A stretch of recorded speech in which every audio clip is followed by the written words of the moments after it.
Can a robe make someone noble? A judge wears a robe. A doctor wears a white coat. A police officer wears a uniform. A Buddhist monk wears saffron robes. These symbols earn respect, but only when the person wearing them lives up to what they represent. The Buddha teaches that virtue cannot be worn like clothing. One who is stained by defilements, lacking self-control and truthfulness, is not worthy to wear the stained robe. Dhammapada, verse 9. To illustrate this, the Buddha told the story of Devadatta.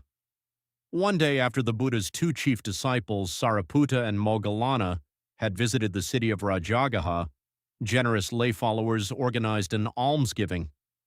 A wealthy donor also offered an expensive piece of cloth to be presented to a worthy monk.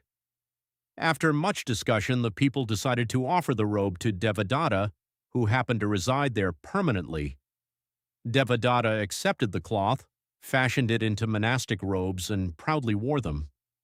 Yet many people quietly remarked that although Devadatta wore the robe of a monk, his conduct did not reflect the purity that the robe symbolized. The Buddha explained that this was not the first time Devadatta had worn robes he did not deserve.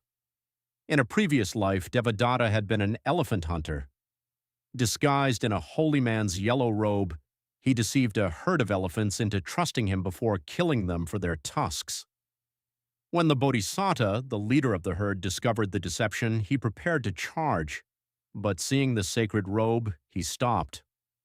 Though the hunter was unworthy of it, the robe itself represented holiness. The Bodhisattva chose compassion over revenge and rebuked the hunter for using a sacred symbol to hide greed and violence. The Buddha concluded that the hunter was Devadatta in a former life. The lesson is timeless.